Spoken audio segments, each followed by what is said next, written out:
That's something that just can't be emulated.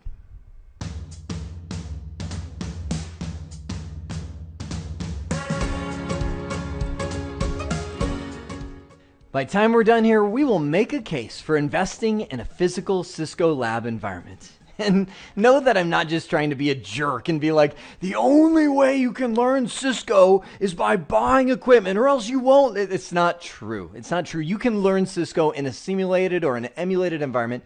I've just been teaching Cisco a really long time.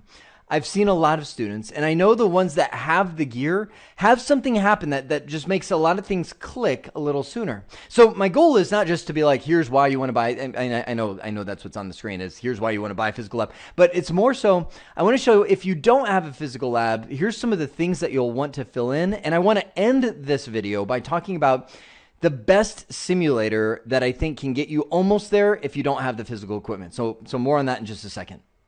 But let me start off by talking about my very, very first job, because I had a little bit of an unfair advantage. And what I mean by that is, so I guess my very, very first job was, I was like 10 years old, and some friends of my parents said, hey, we'll pay your son $100, which even today I'm like, $100, that's insane. So imagine, what would that be, like 30 some years ago? Offering a 10-year-old $100, I'm like, I could buy so many video games to pick weeds in their backyard. And my parents drove me out there, and I still, like there's very few things I remember from my childhood. I remember that because my hands were bleeding. There's so many weeds. I got about 2 hours in. I'm like, can you call my mom? It's not worth $100. Like, I was crying. It was terrible.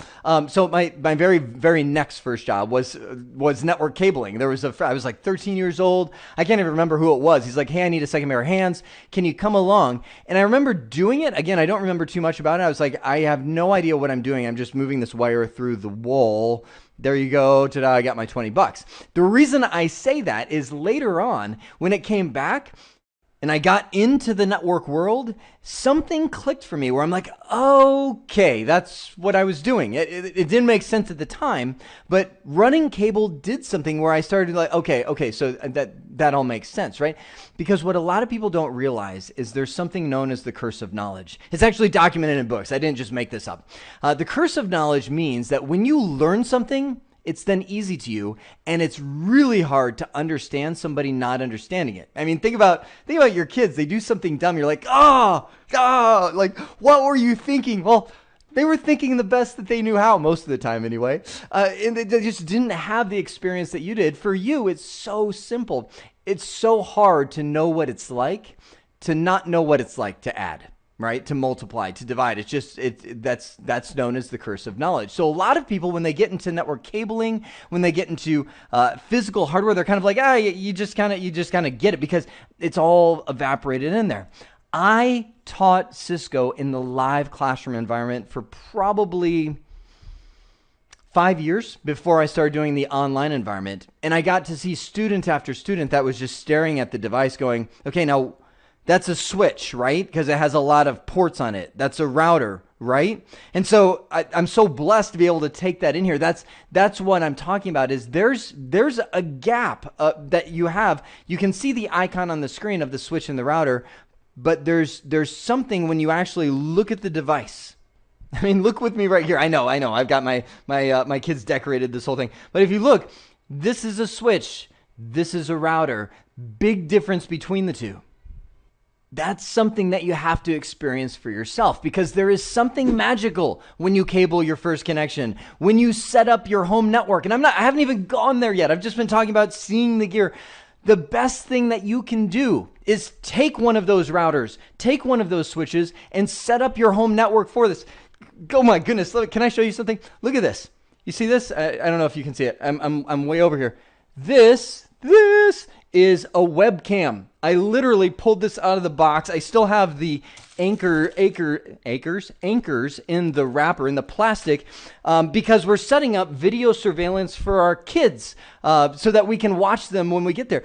There's just, when you do that, you're like, that was useful. That was awesome. That switch made that happen with that wireless access point going through that router that I had to do a port forward so that I could get to that webcam from the internet. Are you following? I know. It's just there's something magical when you set up your home network and you blow it up, and your wife's upset at you because she can't watch your show now because you took down the network, and you feel that like, oh, okay, let me hang on, hon, let me get this.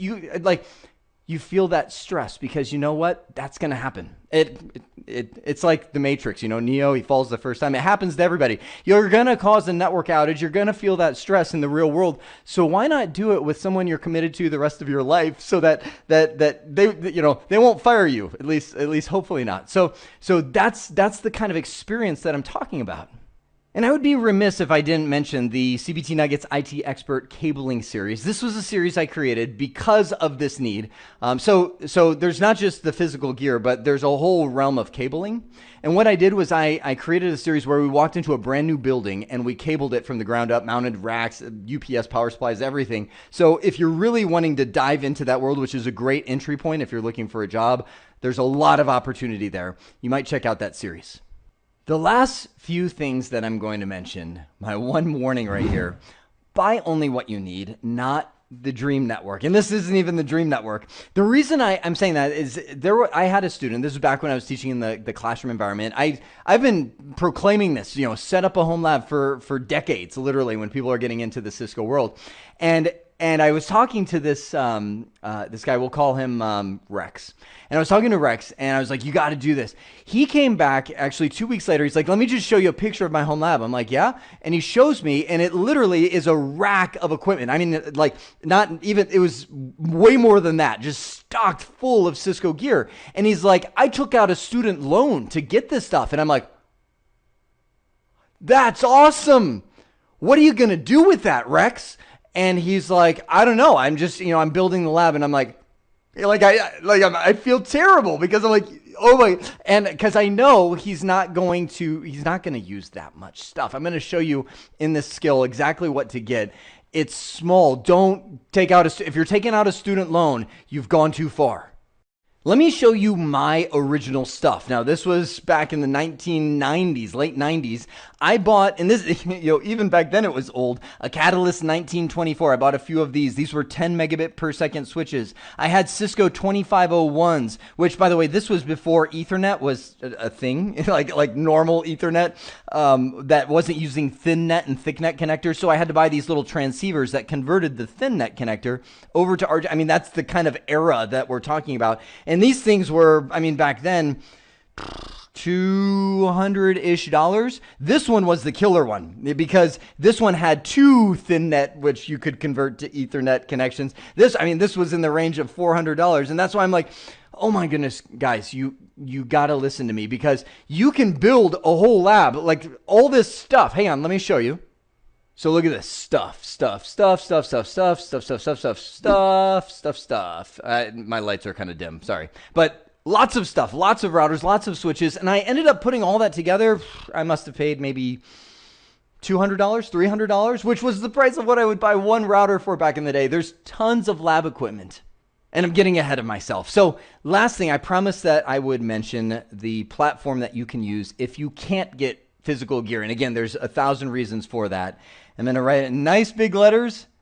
It's called Packet Tracer. Cisco created it, and it is phenomenal. It was originally designed for the Cisco Network Academy. That's the students who were taking community college classes to learn Cisco. They were the ones that got this originally. No one else did until Cisco allowed people to get it. They opened it up to the world to where you can just go on the website and register. Matter of fact, Keith Barker, a fantastic instructor here at CBT Nuggets, has created an entire skill showing you how to get Packet Tracer, how to set it up, how to create topologies, all kinds of stuff. If you can't get the real gear, that's the next best thing. So there it is. I've made my case. I've done what I can do. I stand in front of the court and say, make your verdict. We rule in favor of the physical lab. I hope this has been informative for you, and I'd like to thank you for viewing.